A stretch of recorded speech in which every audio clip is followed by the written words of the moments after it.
even if you're not in the Netherlands, you can relate to how these groups work or what they do. They start more as like an anti-Semitism group. And then throughout the years, slowly they became more and more of a pro-Israel group. They are targeting BDS and they are like mainly focusing on fighting people who are pro-Palestine. To combat anti-Semitism, we're sponsoring trips to Israel. Yes. Is that the idea? For journalists and policemen.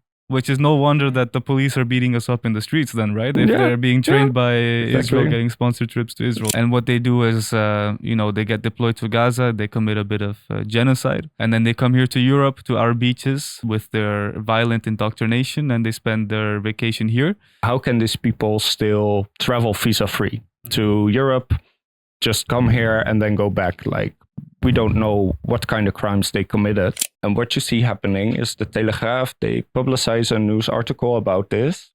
And then the framing becomes pro-Palestine group in Utrecht tries to cancel Holocaust education. People were called all of a sudden with phone calls like, we know who you are, we know you have children. Thanks to the CD, no one can touch this kind of people. They started doing this after the CD and the Telegraph made Paradiso a target for hosting Bob Vylan. And the police and whole Amsterdam and the municipality did nothing till now. Most people will find footing against genocide, and all the polling is with us.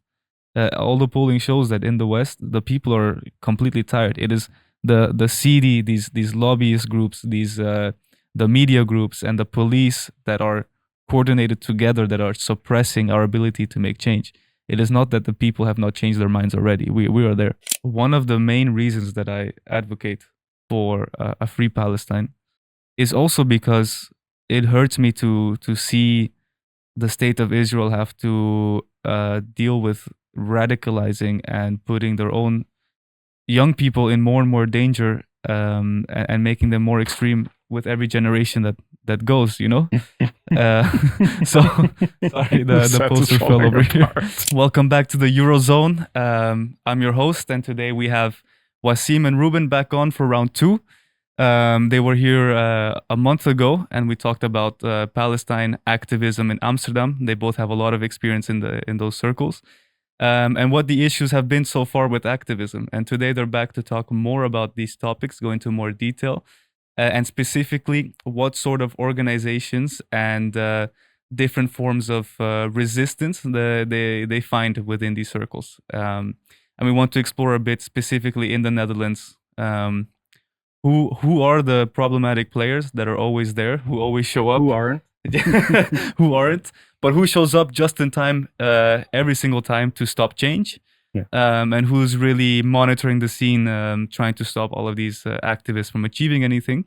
And then hopefully we can achieve something that we had difficulty with last time, which is bringing more of a positive note, a hopeful note. What is it that these guys over here in Stichting Handala are doing different, and why their activism hopefully is going to be a lot more effective, and what you can do as well to replicate it wherever you are in the world. And without further ado, thank you guys for joining. How are we doing today? How are you feeling? Pretty good. Yeah? Pretty good. It's warm in here, but I'll manage. It's warm. It's the last week. The last week of August just ended. It's the first week of September now. And we're getting into more of the fall season soon. And I feel like everyone is getting busy as well. Are you guys busy as well? Are you doing a lot? I was busy all summer, so nothing changes much, but we will stay busy. Yeah, for me also, I'm really very busy whole day and night, actually doing a lot of stuff, and I hope that it work out. Yeah, the resistance never rests, I guess. The devil never sleeps, and so Wasim cannot sleep as well. That's what I always say. Yeah, exactly. Yeah. No, we have a lot of things to achieve, and I think we should get into it. So,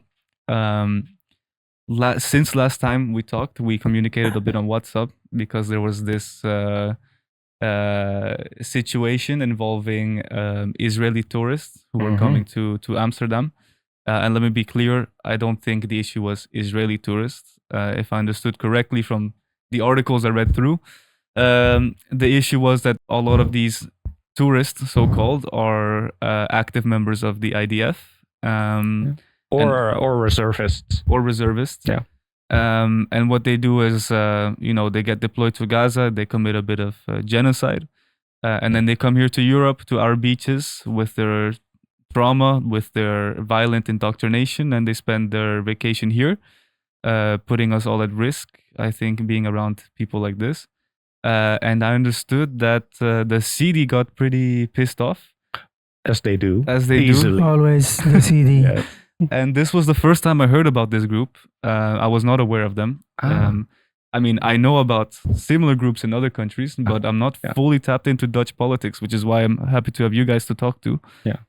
So give me a little bit of a breakdown. Let's start with maybe, do you guys want to talk about what happened or go straight to what the CD is? Let's explain the CD a little bit first, so people know what kind of group we are talking about. For sure. Because even if you're not in the Netherlands, you can relate to how these groups work or what they do. So they start, like the city as well, they start more as like an anti-Semitism group or like Jewish advocacy group.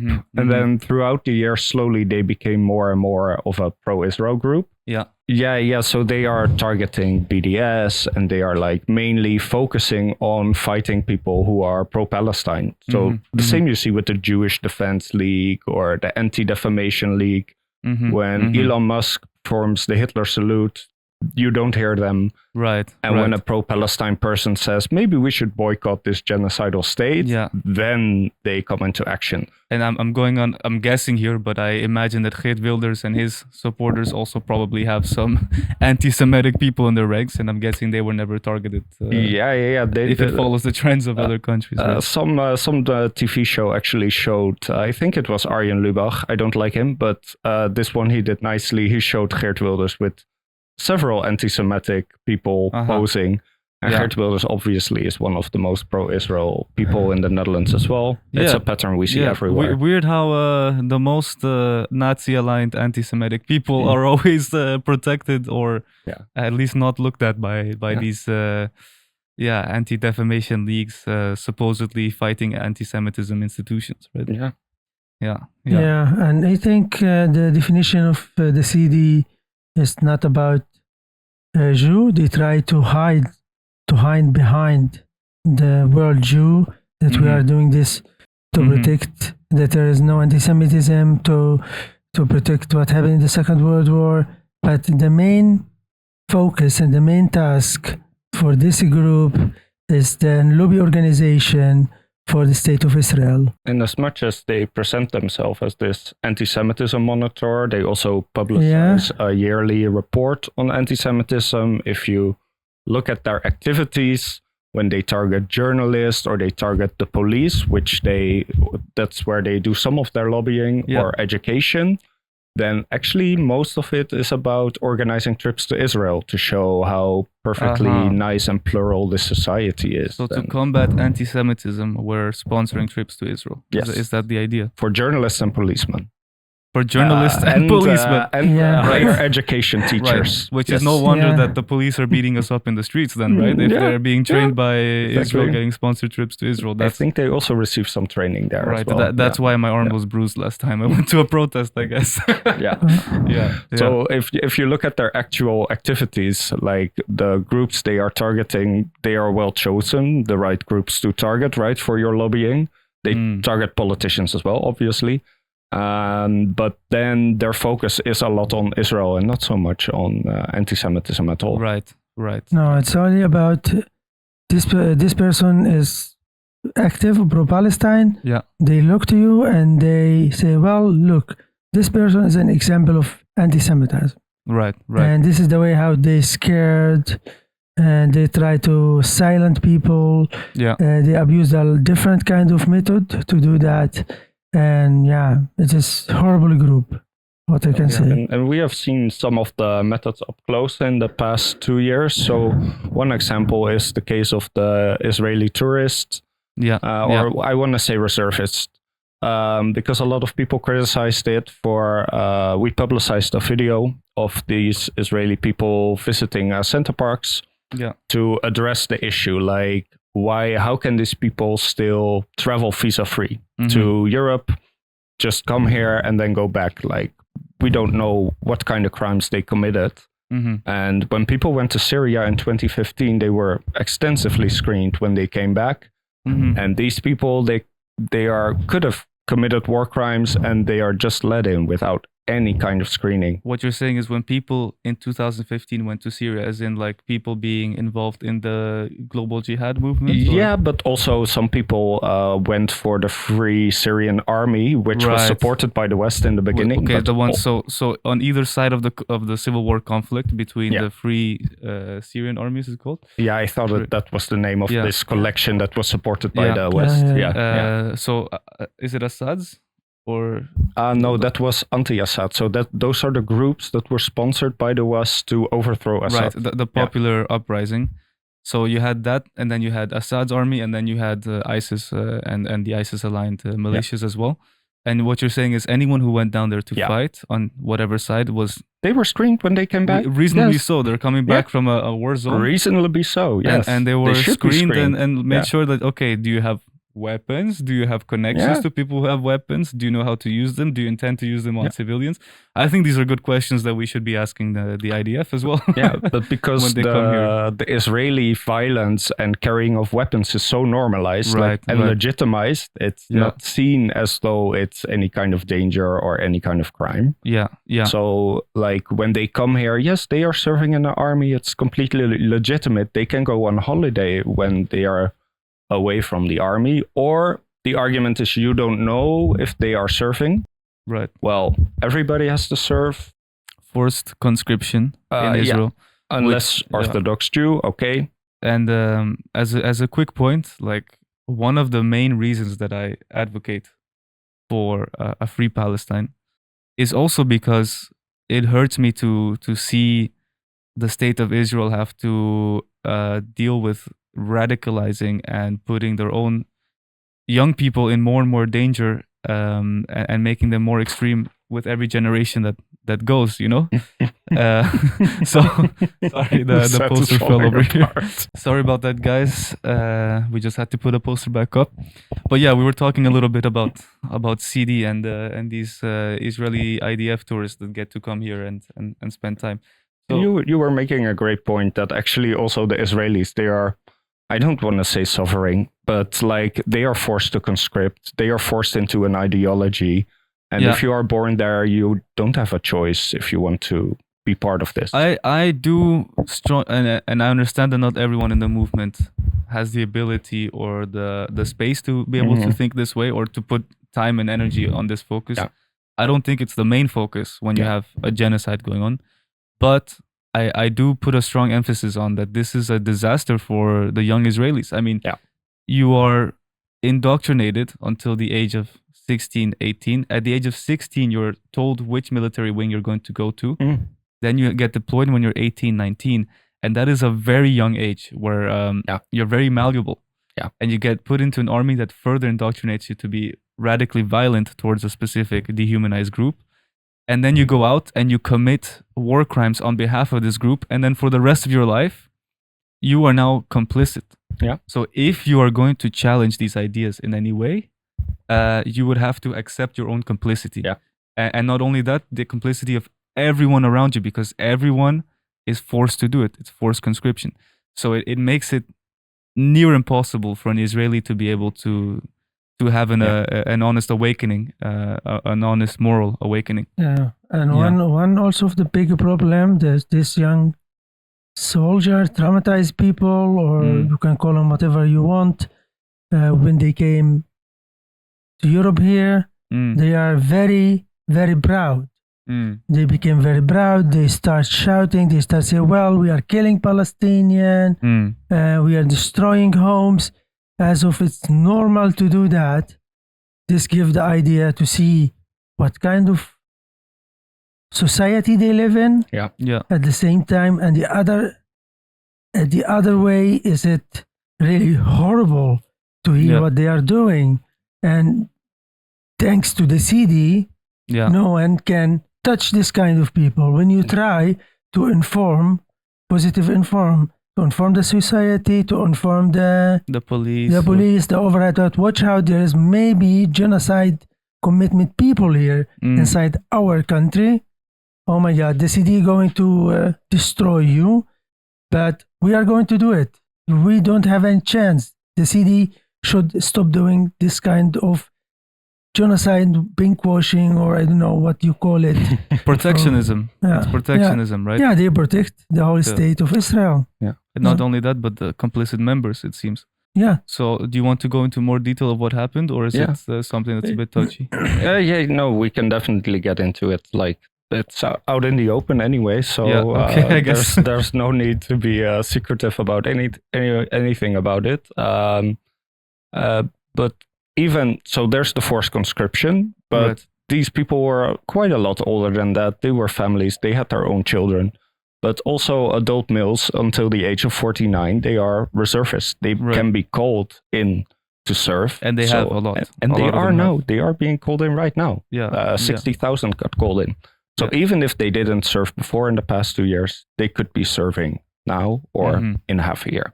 That's the point. Like, for sure, there are also innocent Israelis. All of them have complicity in the occupation and the genocide in one way, but there's levels of complicity. Right. And so, as do we in Europe. Yeah. As we are also at some level complicit. Yeah. Yeah. And we wanted to address with this video that these people are coming in without screening. That's the main point. Like, we want the police and the justice system to do their job. So we publicize a video that was made of these people on the park.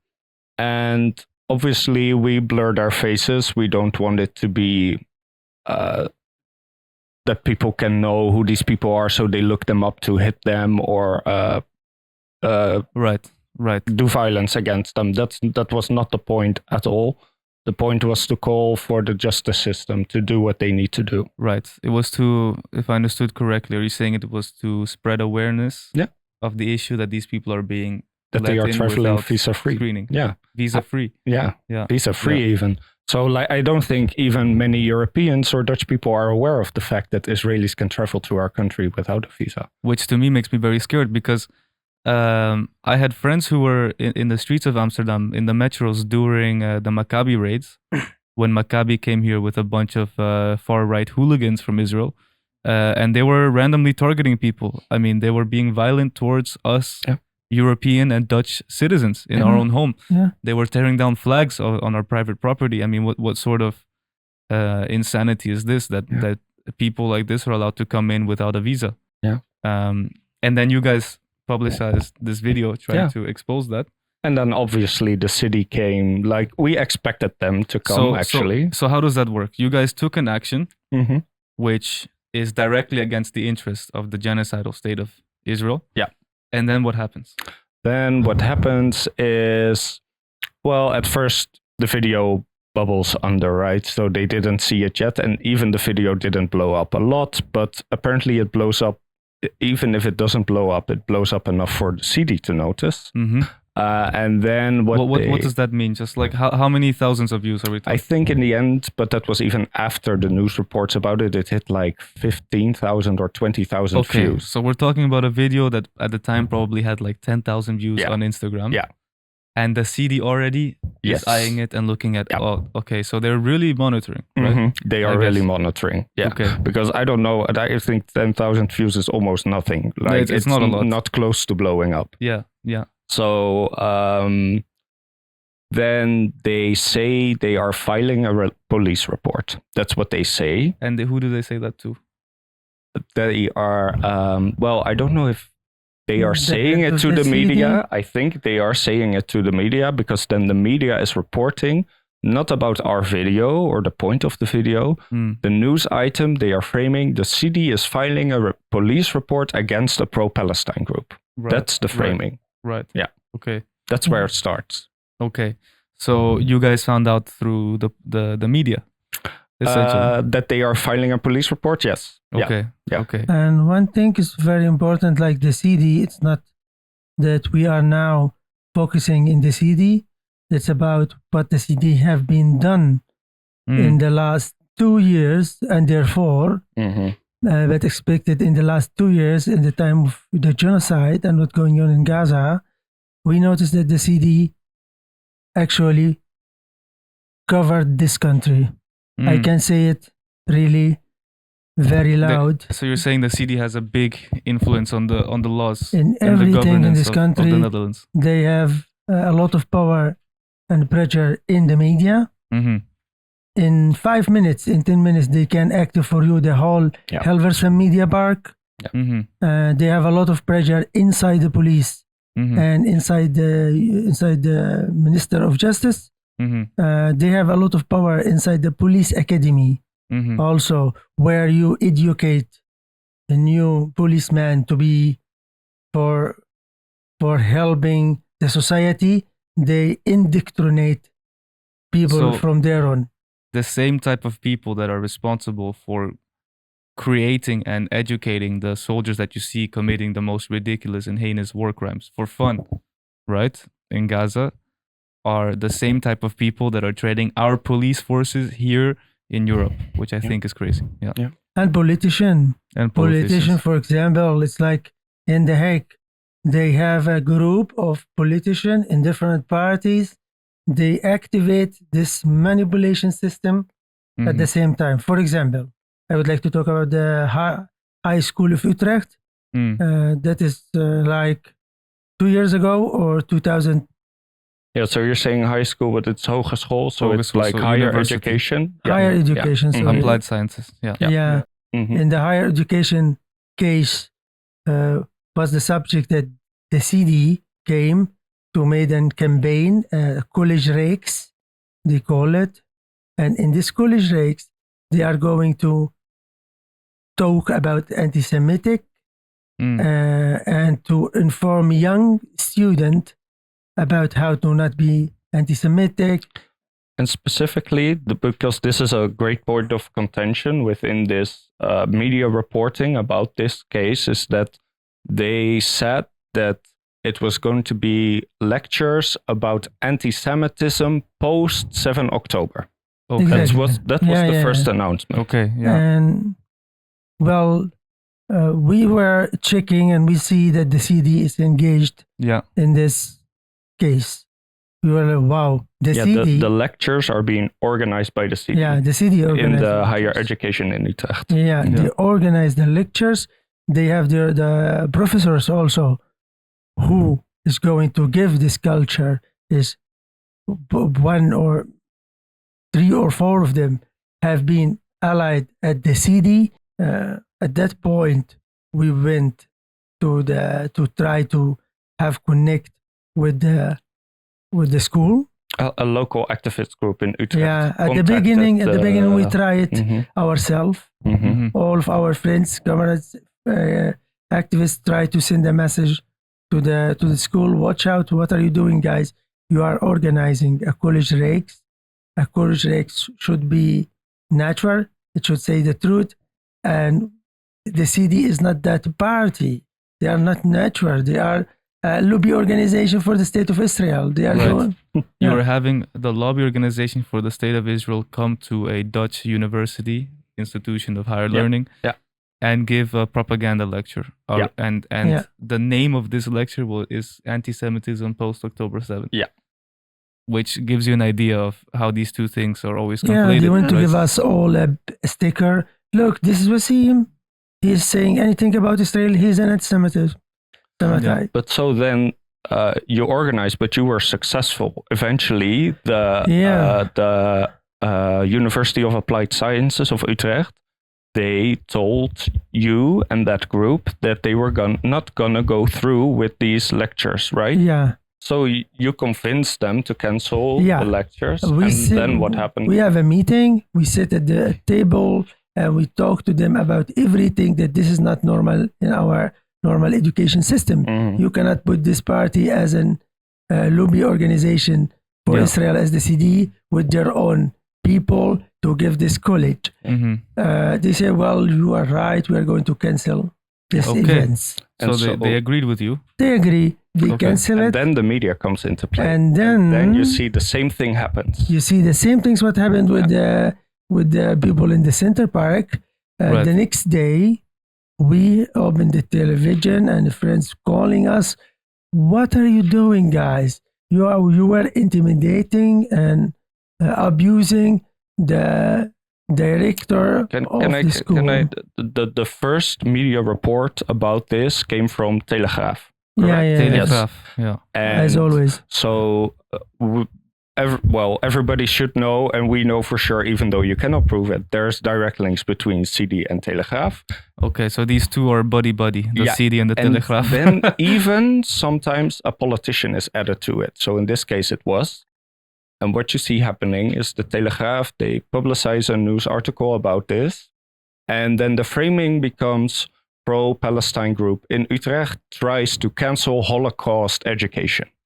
Ooh, No, So then that's powerful. automatically you are the bad guy, right? Right, You of course. are No, the bad when you guy. put it like that, all of a sudden, Yes. like, what did you guys Yeah, do? you So know? they Yeah. publicized this at 9:30 in the morning, and at 9:35 in the morning, Dilan Yeşilgöz from the VVD is tweeting about this article, making Right. hysteria. Right. So these are coordinated media campaigns that Right. they throw together.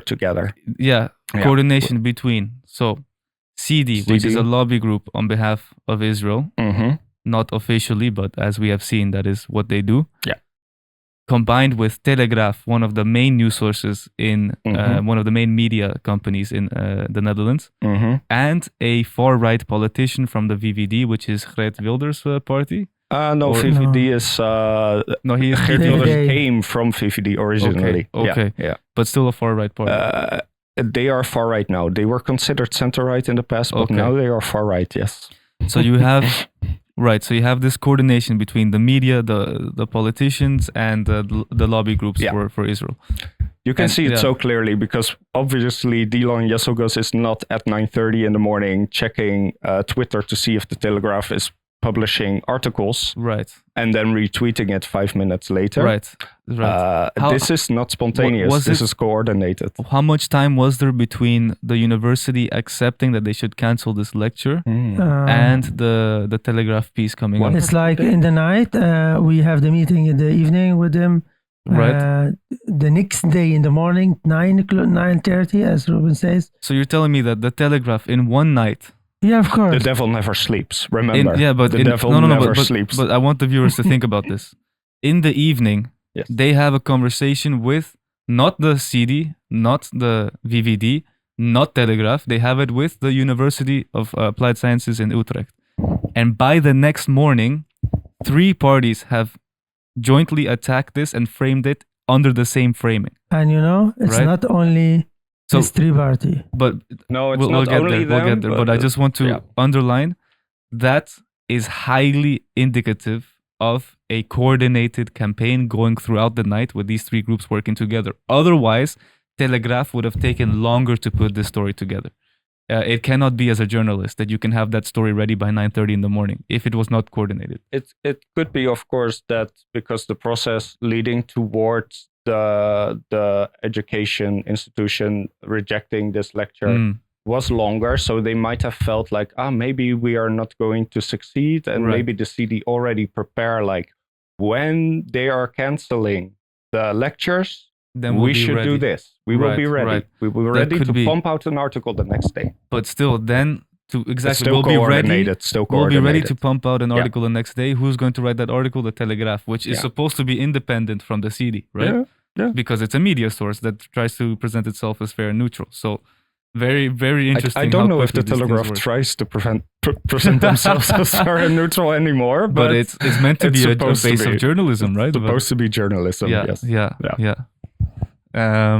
So yeah, that's So you see Yeah. that in the case of the Israeli reservists that came here, and also in this case with higher education, you Yeah. see how easily the CD can contact media and Yeah. have their framing from the start. So, and that's really important because then they are already one step ahead of you. And also, Because now you have to battle the accusation. For us, with the video, it was the accusation that we are inciting violence against Jews. right. That's the framing from the start. They are filing a police report because we are inciting violence. And in the other case, from the start, you have to fight the framing you are trying to cancel Holocaust education. Which it was specifically titled anti-Semitism Yes. after the 7th Which of October. they deny after the fact, of course. Yeah. Of course. That's why I said this is a great point of contention. We still have to prove that this is the original title of this lecture. Right. But after that, they try to make it seem like it was Holocaust education. Yeah, which is it's almost like they're setting a trap, huh?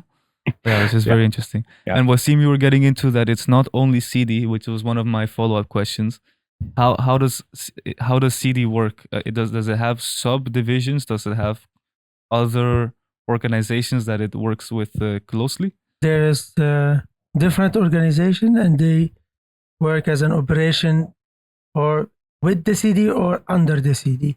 Okay. We don't know that exactly, but we think that they work under the CD. Yeah. And one of them is the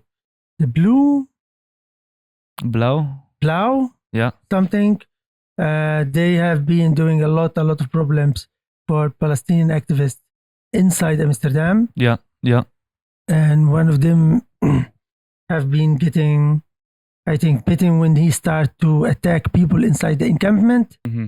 But this person who threw the fireworks into the crowd at the first encampment in Amsterdam, he was identified, right? Yes, we know know exactly who he is. And we know that he is associated with these groups, or his father. His father is the head of Blue. Yeah, Let's exactly. say it. Yeah. And here is the biggest irony. If you do not know yet, the great majority of terrorist actions that happen in Europe and in the United States of America do not come from Muslims, Antifa, the far left. They statistically come from the far right. Yeah. And these groups that always want to accuse people on the left of inciting violence seem to have shadow connections, or at least strongly encourage and indirectly encourage far-right terrorist organizations to go out and commit violence. I was also at a Palestine protest. It had ended. We were at Museumplein. 1 hour later, when we were all in the sun, we weren't even chanting anymore. There was a little bit of music going on. It was a nice, beautiful summer day. And then these fascists clad in all black, these cowards that covered their faces, came and started hitting us with sticks and fireworks. And one person fell to the floor with their head bleeding. Yeah. And this is the actual violence that is going on. Actual violence, yes. And it is promoted, supported, and protected by the far right and many of these institutions that we're mentioning. Not only this, because there is a police, also the police itself. The police itself, indeed. Indeed. There is a particular, everyone should know this name. This guy is head of misinformation at the police academy. Yeah.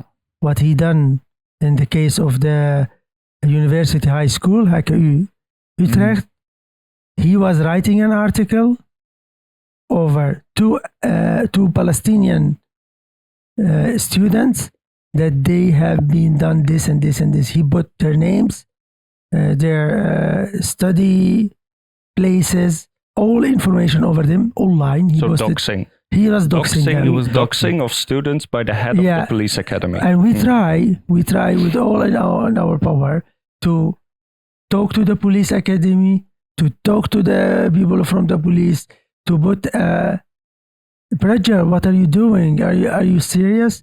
No one answer us. Yeah. So that's it. So let's I think to conclude this chapter, I think it's we talked quite a bit about it. So when people on the left try to expose the soldiers involved in genocide who come visa-free here and blur their faces, purposefully trying not to dox them, a police complaint is filed against them.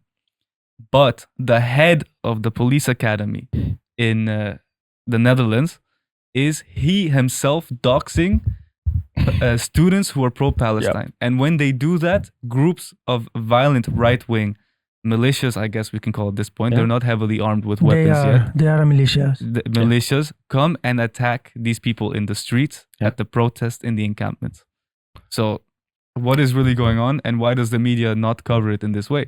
Yeah. Right? Yeah. This is there's different parts to it as well, where it's not violence, and you cannot prove that it's related to CD or these groups. But in the case of the lectures, people were called all of a sudden with Mhm. phone calls like, "We know who you are. Oh, we know yeah. you have children." Right. Anonymous calls. Yeah. Threatening. And Yeah. we see it now with Paradiso and the Amsterdam Defense League, which you cannot prove any connection. Yeah. But they are acting towards Paradiso after the CD put a target on Paradiso. Yeah. And this is the next topic we wanted to go into. So Paradiso is a music venue here in Amsterdam. If you know anything about the Amsterdam music scene, you will have dealt with them. It's quite a lovely venue. They do nice concerts there. Before we get into that, you might be wondering who is Bob Vylan. So I took out the notebooks and I put a little research together just to give you some context. So Bob Vylan is this grime punk duo. If you're from the older generation, you would call it rap punk duo. And from the UK, one of them is called Bobby Vylan, and the other guy is also called Bobby Vylan, but they spell it slightly differently. And they started performing around 2019 with their 2017, sorry, with their first album coming out in 2019. Now, this grime punk group, they're very politically aware. They're obviously on the left. They talk about a lot of social issues, immigration, racism, colonialism, all of these things.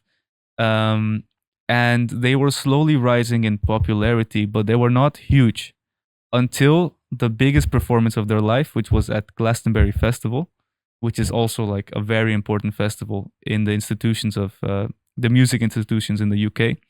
It is a festival where a lot of new artists are discovered. And this was the biggest performance they had so far. And this was being broadcasted by the BBC. And during this performance, he decided to chant from the river to the sea, Palestine will be free. And then afterwards, he also said, death to the IDF. And this became a huge news story in the UK. And I just want to list you guys some of the backlash that came from that. So if we start with, Glastonbury Festival itself. The co-organizer, Emily Evis, said that she was appalled by the comments, which contradicted the whole ethos of the festival, apparently. A BBC spokesperson said that they found it deeply offensive, and that the content should have been removed and shut down immediately. Like the stream should have ended as soon as he said it, but he apologized for it not being pulled off right away. Several BBC staff members called for the resignations of the people involved over the broadcast. The culture secretary Lisa Nandy spoke as well to the BBC director and told them that they should have had more due diligence leading up to this performance, and was pushing on the point of how was this even allowed to happen.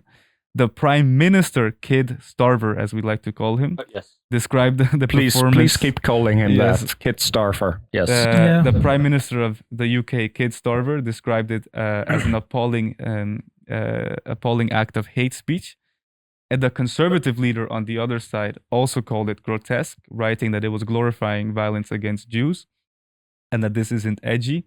The Labour Health Secretary, Wes Streeting, also said that it was appalling, which is kind of weird. They all use the same word, appalling, and that it was ironic considering what had happened in October 7 in the music festival.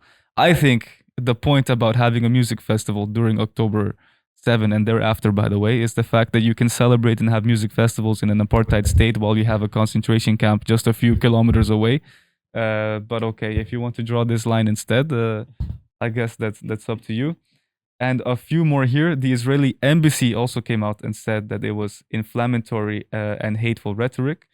And last but not least, the head of Avon and Somerset Police opened a criminal investigation into Bob Vylan, trying to look into if this was considered inciting hate speech. And just to give you Bob Vylan's defense here, this was their statement. We are not for the death of Jews, Arabs, or any other race or group of people. We are for the dismantling of a violent military machine, a machine that has destroyed and is committing genocide in Gaza. So that is to give you both sides. And I do want to shout out Grandson, the musician, for coming out in support of Bobby Vylan. As a Jewish person himself, he said that he did not find these comments to be inflammatory or hateful against Jews and found it ridiculous that they were being censored. Yeah, because they might be inflammatory, but they're not directed at Jews. Yeah, that is. I think that is the point, right? Especially not since a lot of the IOF is made up of people that are from Canada or the USA. Or They are renting. They are renting like mercenaries. People all over the world. This is how the CD works. I think Blackwater as well now is involved, right? They are involved in Gaza. Yeah, I didn't hear about it. I didn't read about it, but I assume that so. must be true. Yeah. No, but this is a very important point. So the guy comes out and the exact words are "death to the IDF," which is the Israeli Defense Force, the Israeli military, and all of these people from the left to the right, to the embassy, to the police, to the music festival, to music executives. I forgot to list them, but they also came out. All of these people in unison say this is hate speech against who? Not the military of Israel, but to the Jews as a whole. And this conflation has to stop. So yeah, that's a little of a synopsis of what happened with Bob Vylan. And now he's coming to Amsterdam to perform in Paradiso. And I almost got tickets, but then I'm going to Kneecap instead. So that's more my style of music. I would have loved to go, but yeah. Are there still tickets for Bob Vylan? Actually, I don't think so, right? I don't know, because that was the other thing is soon. he rose to the top of the charts in the UK after this action, because obviously the sentiment is with Bob Vylan, you know. So the same happened to Kneecap, by the way. Yeah. We can have tickets. Alex told us for the events. Yeah, because they were still for sale at that time, but maybe they are sold out by now. We should see if we want to go. See. Yeah, but what is then happening now that they're coming to Paradiso? Because I heard that there is some anti-Paradiso violence going on, and I want to know who is doing it, what are they doing, and why? Who is backing this? Yeah, as we get a lot of information over how kind of violent have been happened with Paradiso in the past month. It's like a group of masked people in the black. So a group of masked people wearing all black, like I saw at the protest attacking us as well. Yeah. They came, they destroyed, they put red and they write violent words. Yeah, I think they put the word terror mosque on Paradiso. Terror mosque. Yeah, Terror at the mosque. Paradiso. Okay. And these things happened like 3 or 4 times. And the police and whole Amsterdam and the municipality did nothing till now. And the Paradiso itself, they don't know now how they want to deal with this kind of people. It's crazy to see. And now we try to help from in the background to arrest these people. Yeah, but it is being, if I understood correctly, it's being proven incredibly difficult to get the police to do something. Yeah, it's a dynamic also between the CD and the Telegraph. Yeah, so the putting the target on Paradiso, it was done before the Amsterdam, because this is the Amsterdam Defense League we're talking about. That's how they call themselves, we right? think so. The people that's what we think. Okay. The people vandalizing dressed in black, they call themselves, or we think they call themselves, the Amsterdam Defense League. And so they started doing this after the CD and the Telegraph made Paradiso a target for hosting Bob Vylan. Yeah, also every time if this kind of action happened at the Paradiso, the first newspaper to post and publish about it is the Telegraph and the CD. So there you go. Again, the Telegraph finds a target, which is Paradiso, because they're hosting a musician who said death to the IDF. So they're not doing anti-Semitism work here. They're doing protection work for the state of Israel, for the military of the state of Israel specifically. The Telegraph supports them in the media by expanding this scope, like this scope, this target that has now been put on Paradiso gets amplified because of Telegraph. And then the violent right-wing militias in Europe, in Amsterdam, calling themselves Amsterdam Defense League, we think, come out and start vandalizing and terrorizing the place of Paradiso. Yeah, and then all of a sudden, And then the police Yeah. refuse to act and do anything in defense of Paradiso. or they act like they are doing a lot, but all of a sudden now, coincidentally, they are completely incapable of finding or arresting but that anyone. While in the case, of course, with the Palestine protest, we see that they try to find people anywhere. They follow them to their home or arrest them any place in the city days later. Right. And somehow these people, the police is unable to find any of them. Yeah. One thing is very important. If we look to the location of Paradiso is not somewhere nowhere. Paradiso is it's not in the located middle of nowhere. in the center of Amsterdam. It's in the center of the capital of Amsterdam. If you wanted to protect it, you could. Always 3 or 4 police cars around circling. Yeah, How I'm come? sorry. Yeah, this is insane. It would take one camera and like one person following this camera to find this person, or to at least intercept them with the police car. Right. Once they do it. You know they're coming back regularly to do They it. came usually now. Because this is what they do for many Jewish institutions in this It's city. the same. Like a It's the synagogue or like a Jewish school, they will have, or the Israeli embassy in The Hague, they will have a permanent police presence. Yeah, a I'm permanent sorry. police camera. If you can have 55 police trucks, horses, 12 different riot vans, the GVB buses being used to arrest people for Palestine protests, you can have one police car in front of Paradiso that keeps getting vandalized. Like, what the hell are we talking about? Obviously, you see the contrast. So Israeli people, they can come here as tourists and they are maybe criminals that killed people, but there's no action whatsoever or no talk about it from politicians or the police. And like using your freedom of speech and saying something like death to the IOF, I will say IOF, not IDF, that is the thing that will get everybody ready and rattled to say this is appalling, this should stop. Yeah, and the police will investigate them. Yeah. The head of the police will make comments, as I just described. Yeah. So it's this constant, enormous contrast in reaction or priority that is given to statements or like anything that's not that big a deal. And they will blow it up out of proportion because it will. They will frame it as anti-Semitism, and then all of a sudden it gets all the priority. Right. And even now, with the starting of the new academic year, you have the rector magnificus of the Amsterdam University coming out, and he dedicates his first speech. Like, I don't mind him dedicating his first speech to violence against Jewish students, but then show us some evidence of this anti-Semitism. Show us the evidence of this violence, because if there was, we would have heard about it, and we didn't hear about it.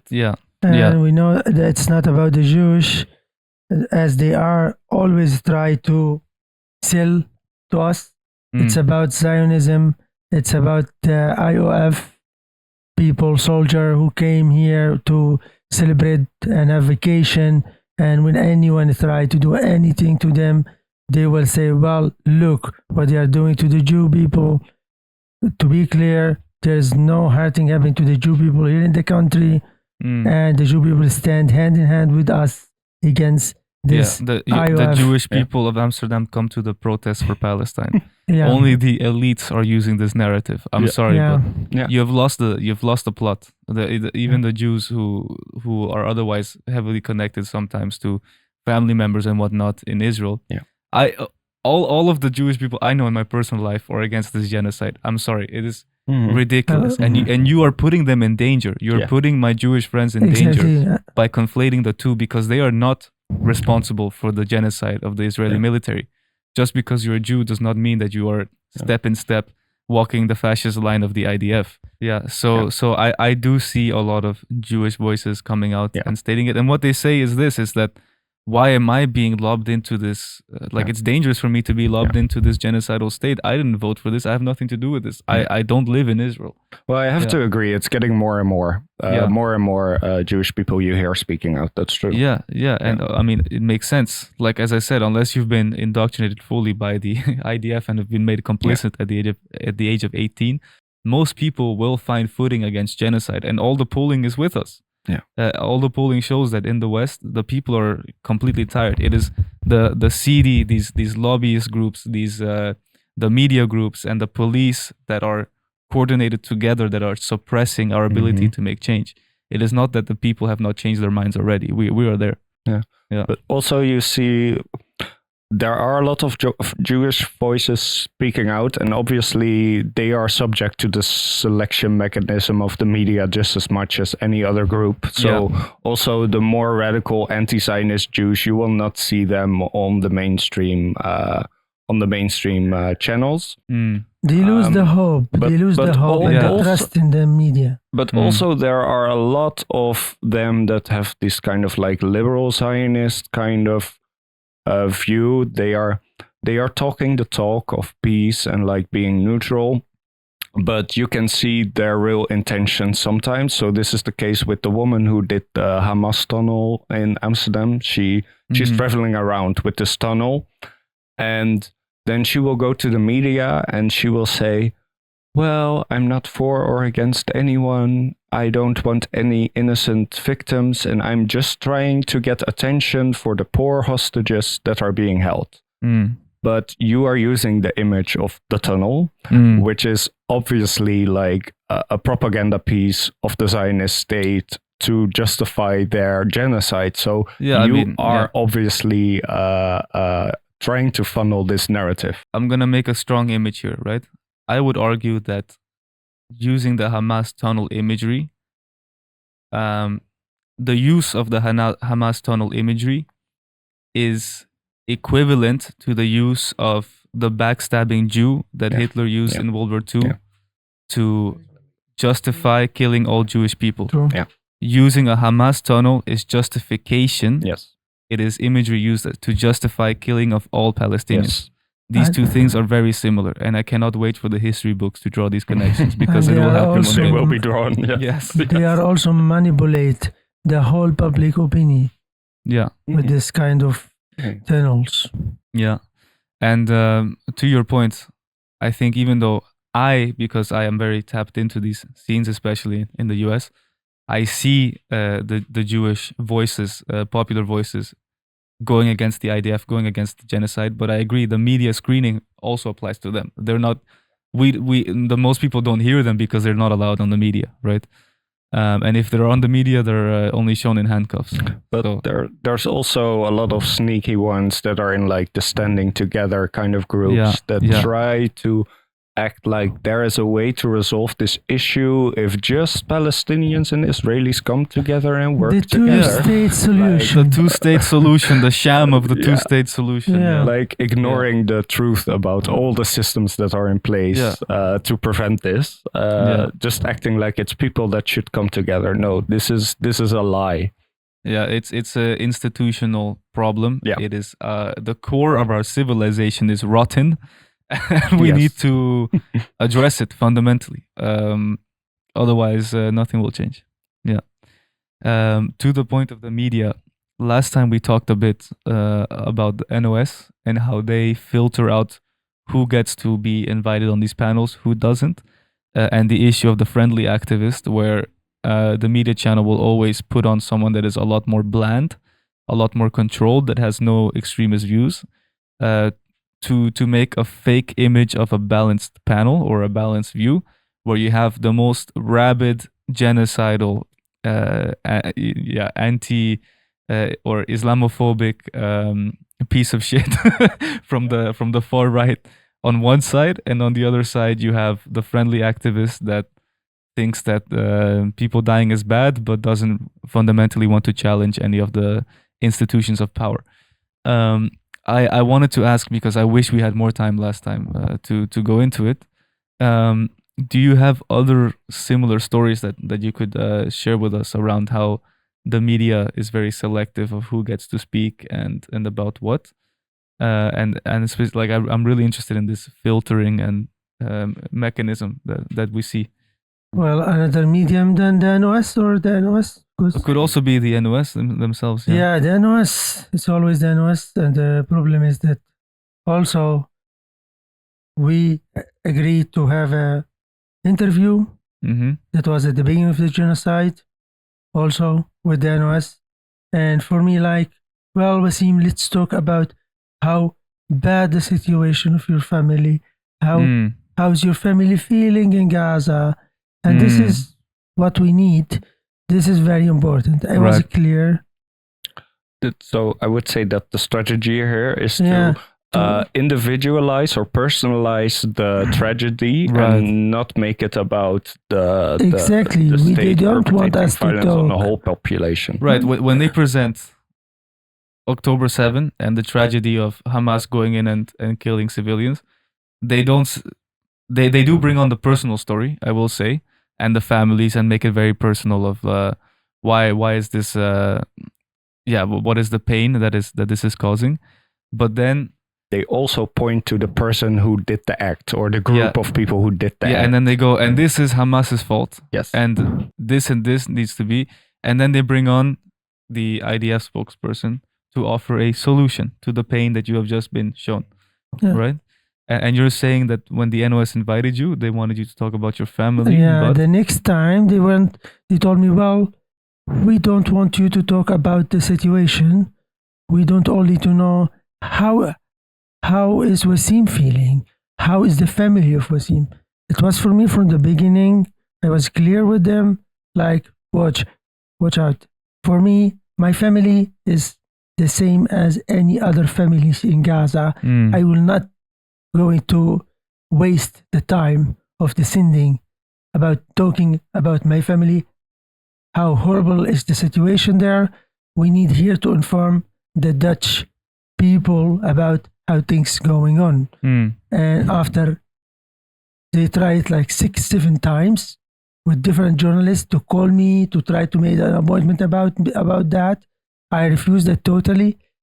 After the 8 or the 9 times I agreed with them to make an interview with them, and it was about the demonstration. And right. we agreed to talk about freely about what how things going on, what happened in the demonstration in Utrecht and Amsterdam and everywhere in the country. They agreed with that, and we made an item over it. They visit me home. They told, well, let's talk also a little bit about your family. I talk about my family a little bit over it. Yeah. After I agree that we are going to talk about other things, we went together to the sit-in in Utrecht, and we made an items also there, but they cut a lot of things right out of the sending. So after 8 times of you insisting I will only do this if I can talk about more than just my family situation, they finally came and did the full interview with you. You went to your house to the sit-in, and then they cut most of it out, or what? So they are choosing, at least they still choose what kind of narrative they want to push out, even if they cannot choose the person, or they try to choose the person.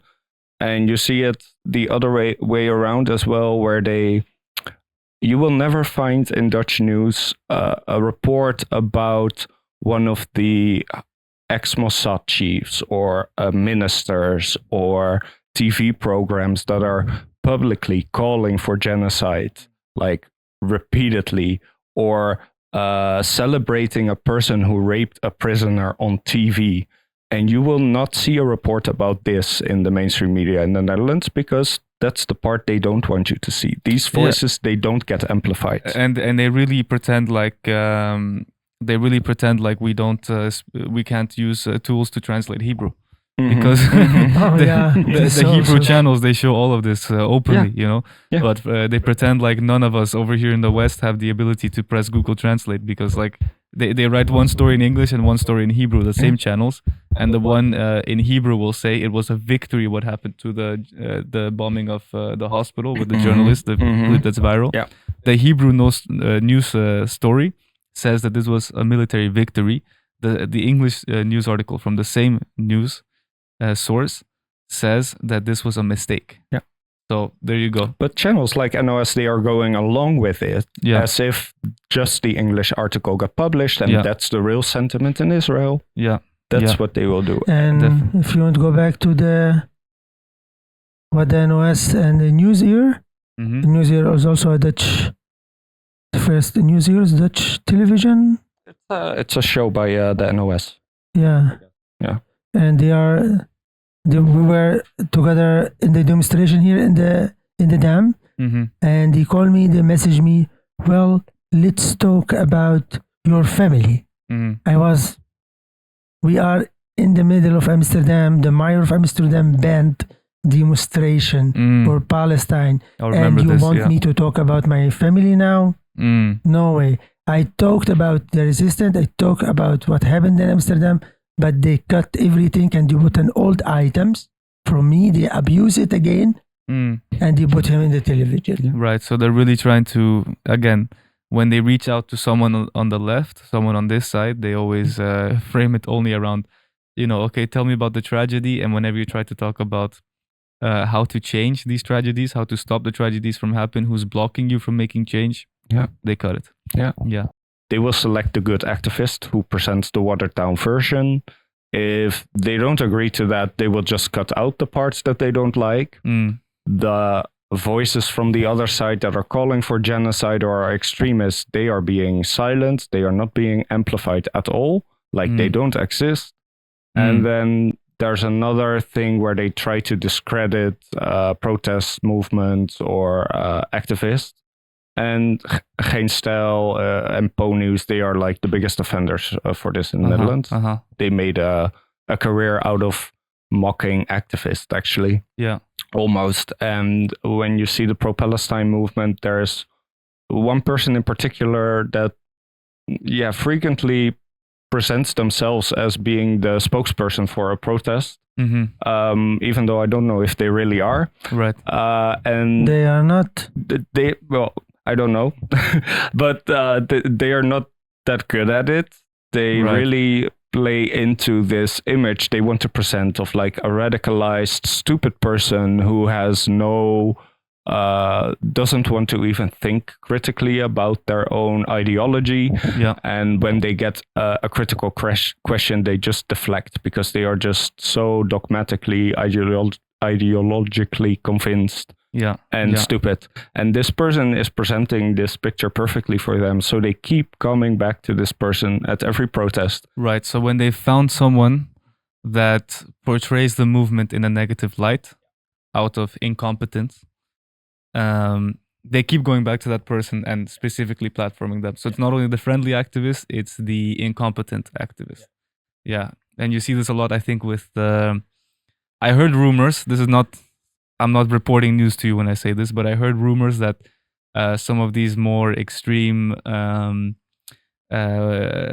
activists, the one that are like throwing oil on paintings or are doing like crazy, who are doing really, really crazy shows in public where they like bathe themselves in oil and stuff, that these are also promoted and paid by the oil lobbyist groups. Again, this is not news. I just heard rumors. And I wonder if it's kind of the same tactic, right? You try to make your opposition look as insane as possible, and you always go to that insane person so that you can have like a fake straw man sort of scenario, right? Where where the opposition looks unreasonable. I think that's the main and framing, it's so easy to do, and it's so effective. Yeah, we should do it more with. Well, there is slowly people doing it with the right wing now. Good. I hope so. Yeah. Let's use their weapons against them. Yeah. Finally. So this was one example that you had, right? Do you have more that you want to say around the media, or do we wrap this up here? Do you think? No, I think we have like 4 different tactics now that we discussed. That's good. Maybe we will come to another one in the future. Yeah, for sure. Yeah. As you can see, these guys are very well versed in the dynamics of being an activist and all of the different strategies that are out there to try to stop and block change. I hope you guys learned a lot around that. And based on your guys' knowledge, now I really want to challenge you and say, okay, enough complaining. Let's put the complaining hat down. What are we going to do different? Because you guys are not helpless actors. You guys are also key players in this, and you have your own organization which is called Stichting Handala. You're also involved in other organizations. So what's needed, and what are we going to do different? Well, I actually attached to Wasim's activism, a little bit later on, and he already observed a lot of things. And so over the past 1.5 years, I guess I've been observing with him, and some of the things that he saw, I agree that they are playing a role and they are undermining the efforts. So there's a lot of groups organizing, and obviously everybody needs some kind of funding to do different things. You need to pay the rent for a place like this, shitty as it is. I think it's quite lovely. But it's shitty and lovely at the same time. But the rent needs to be paid. And well, some people may be able to get donations from people they know. Some people may put their own money on the table. But a lot of times also people try to get subsidies from the municipality or like another NGO. And what you will see over time is that they will not be able to operate or move in the way they actually want to. Right. So this is where the first fundamental issue is. Like, if you're trying to set up something that counters CD or counters the narrative of CD and the Israeli state, CD has all the office space they need, I imagine, right? They have an office, right? And they don't have to go begging anyone for it. They get the money freely from who? Do we know? Oh yeah, that's a good That's one. a good question, right? Funding actually. But they get funding from somewhere. I'm not going to speculate. I do know that knowing. their total budget for a year is roughly, it's really low actually. It's about 100,000 euros. Wow, that's not that's much. not a lot. So but still, they have a 100,000 euros starting budget, and I'm assuming that their office space is somehow not included in that budget. Yeah, it must be because it's in the center of The Hague. So there you go. But yeah, if you're trying to counter that, how are you meant to do that if you don't even have an office space? That takes money, and then you're saying that a lot of groups go then to get public funding or private donor funding. Yeah.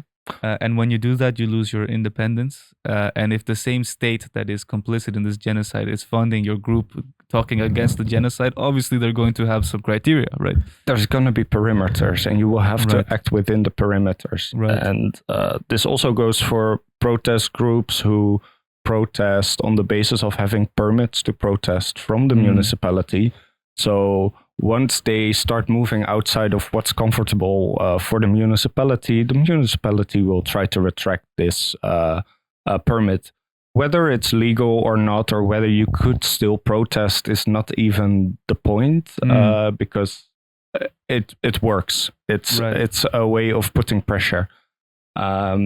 So what we want to do, and what we're gonna do, and what we're doing, is to remain independent. So we are putting our own money in this project. Yeah.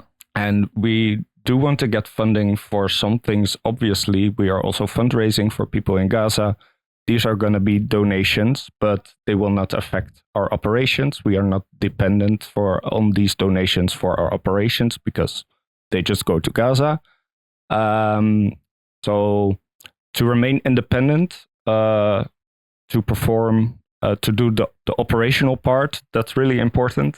And then there's the other part where we see that some groups do fundraising and they get money and donations, and then nobody knows where the money ends up. We try also. Nobody knows. We try with different groups. As before we start here as Handala, Stichting Handala here, we were engaged with a lot of groups. In whole Amsterdam and out of Amsterdam, and we saw that there's a lot of money. They've been collected in the name of the people of Gaza, in the name of Palestine, and at the end, all the money. This is going to Gaza. How it go to Gaza? Where in Gaza? What have been bought? What you have been using the money for? There is totally blackout in this subject. And we are not all the groups, by the way. There are some groups that are showing where they are putting their money as well. Yeah, they are showing, but there is no transparency. But there's no transparency in the numbers. So they will show videos of them I'm distributing getting eating water to the children, and I'm against this, that people accepted here in the Netherlands, and this is things that annoy me a lot. People taking pictures of elderly women's, men's, and children, and they put that as public to get money donation. Don't do that, please. They try to do it as transparency to show like, we feed these people. But when it becomes like children holding the signs of your foundation to show like, they provided us this meal, for me, it makes me feel very uncomfortable and it feels exploitative. Even though the intentions may be good, I'm not going to judge At least on the intentions. blur the faces of these children, women, and men. Don't let them like in public. You expose them in public. You don't know. These people had a home. They have enough money. They had enough things. And now we expose them in the whole world with a little bit of rice or some pasta. This is not normal. Please blur the face of these people. So we do see other organizations, they are trying to show transparency by showing where the money goes with these kind of videos, but we don't like these kind of videos or photos or materials. What you want is numbers. Yes. Yeah. So what we want to do, and I just told Wasim like, okay, we've been talking about it and now I'm going to say it publicly. So now after today, we should do it as well. All the transactions on all the bank accounts will be public on our website. Ooh. Everyone can see it. Fantastic. So we have nothing to hide. Why? Okay, I'm going to be your propagandist for a second. Why you should follow Stichting Handala. First things first, they are fully independent, not funded by any private company or group. They are not funded by any public group either. They're not funded by any gemeente. So they're not owned by any of the same players that are committing this genocide or protecting the people who are committing this genocide. Number two, all of the transactions that they have will be posted publicly so that you can see exactly who is getting money, when, and how. So when you donate money, you don't lose track of it.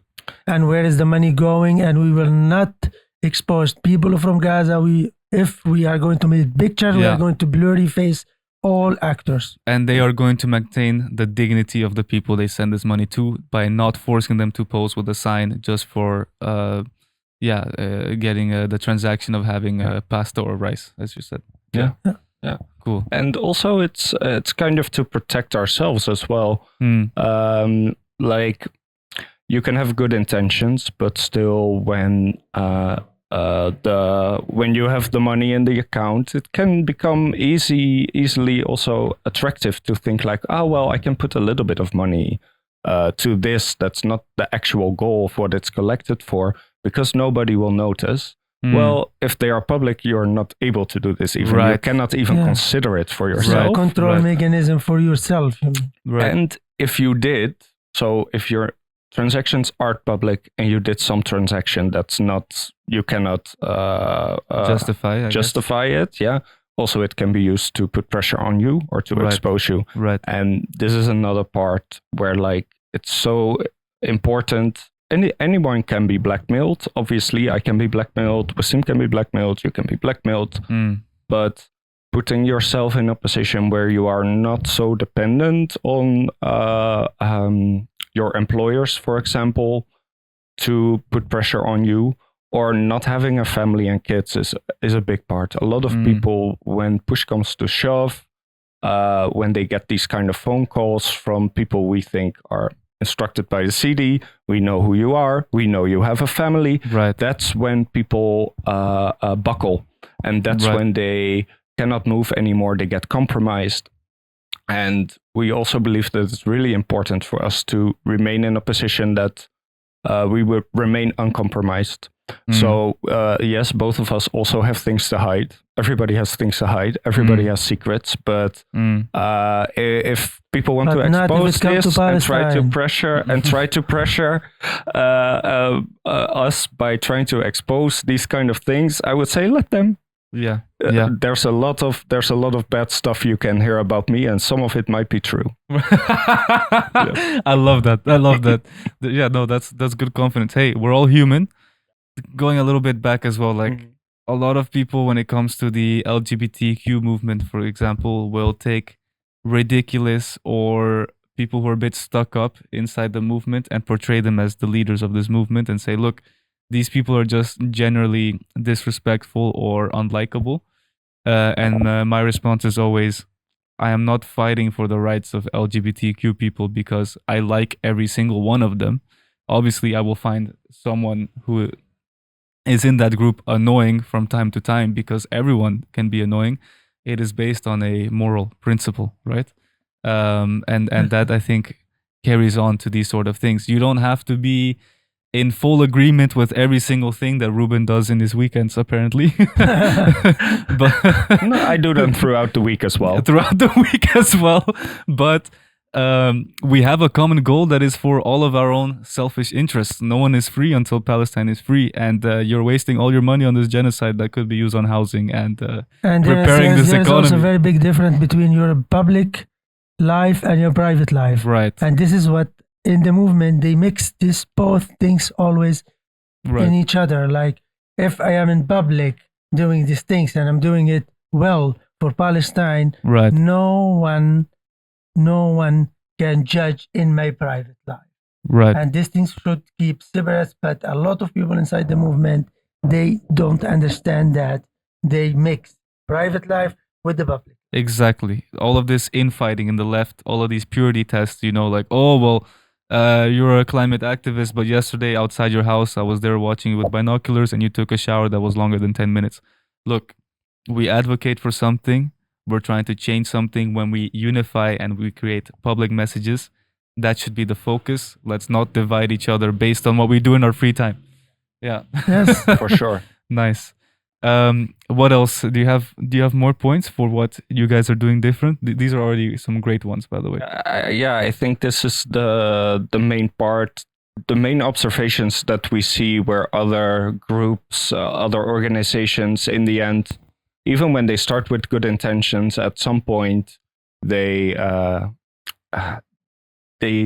unable to move. You get caught in the quicksand They of get like compromised these as well. different, different dependencies, and then maybe some blackmail on top or accusations, and it can happen to anyone, like being falsely accused as well. Like you cannot choose to do it or not, but at least we try to be able to preventively have a weapon against this, which is transparency. You already know.